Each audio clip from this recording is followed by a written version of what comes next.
Is we're going to talk about the teams that are 5-6 currently: the Minnesota Vikings, the Chicago Bears, the 49ers, and the Patriots. Three of these teams won, which made them 5-6, and one of them lost, the Bears, which made them 5-6 as well. So out of these four teams, which team do you think has the best shot at making the playoffs? Well, immediately off the bat, I'm going to eliminate the Bears because we'll talk about Matt Nagy in a second. I think he is a very bad head coach, and I think that that's going to plague the Bears for the rest of the season. I don't think they have any chance. Then the Vikings, for me, they've been too inconsistent, and also I'll lump the 49ers in here. It's not as much as they've been inconsistent, but dealing with injuries, they've had a tough time finding their footing. And in the NFC, I think they're going to have a much harder time making the playoffs than an AFC team. Personally, I don't know that any of these teams have a chance at making it, but if I had to say one, I would say the New England Patriots, if for no other reason than they're an AFC team. And you look at it coming down the stretch, they don't have the toughest schedule in the world. They have the Chargers coming up, and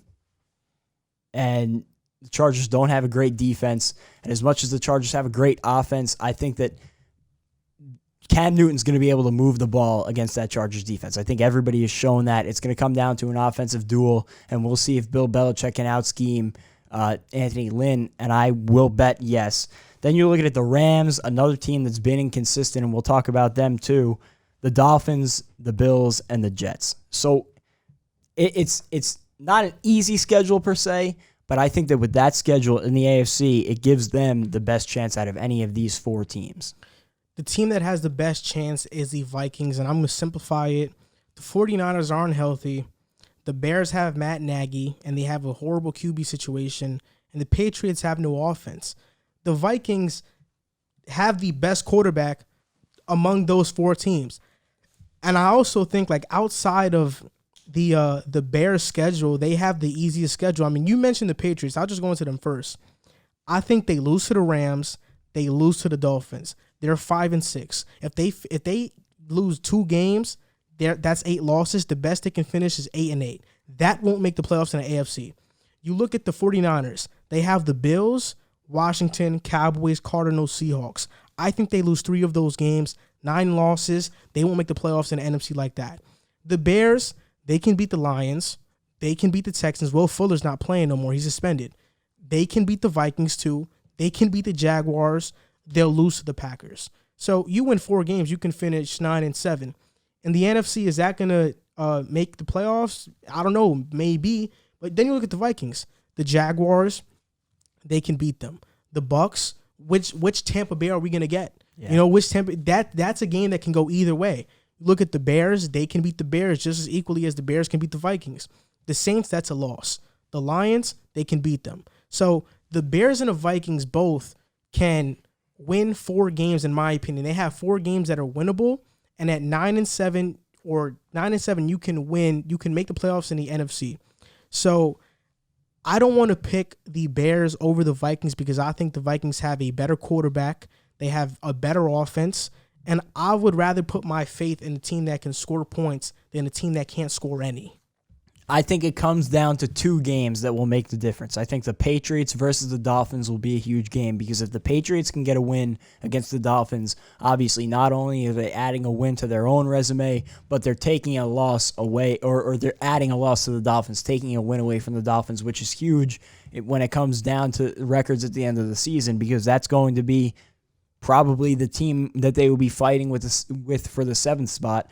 And then you mentioned that Vikings-Bears game. Whoever wins that game has a chance in the NFC. I would say the Vikings have a better chance than the Bears just because I don't trust Matt Nagy at all after what we've seen from him this season. So if I had to pick one of those NFC teams, I would say the Vikings, but they've been so inconsistent that I shy away from picking them.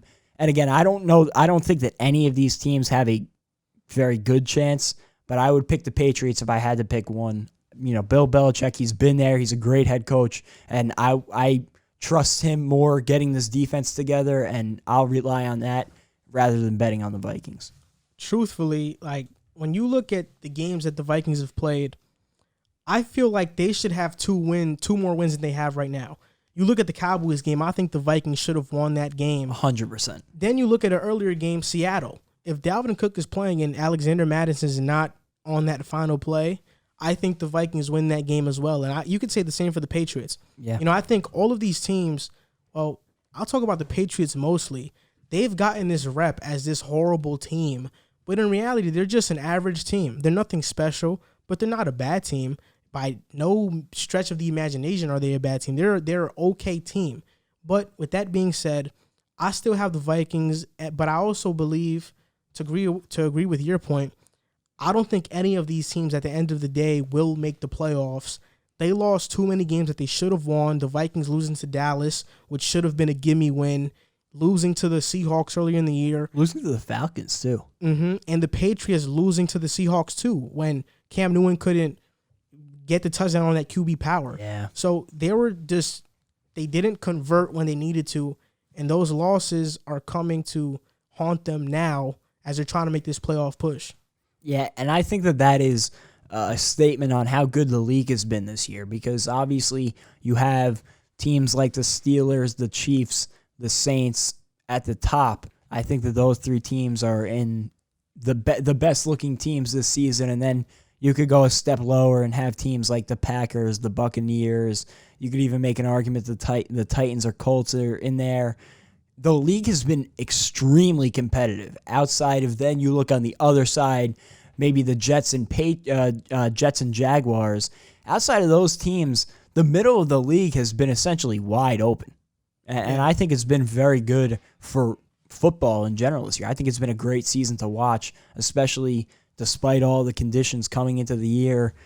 The football has been a great product on the field, top to bottom in the league. Hey, what's up, guys? You just finished watching a clip of the Pick a Side podcast. My name is Joel Moran. My name is Jack Barteck. My name is River Brown. And we are your hosts for this podcast. We want to thank you guys for watching the clip. Like, subscribe, and comment, and share if you would care to, because it helps us grow. We're trying to make this a full-time thing. Thank you guys for watching. Thank you guys for supporting, and see you next time.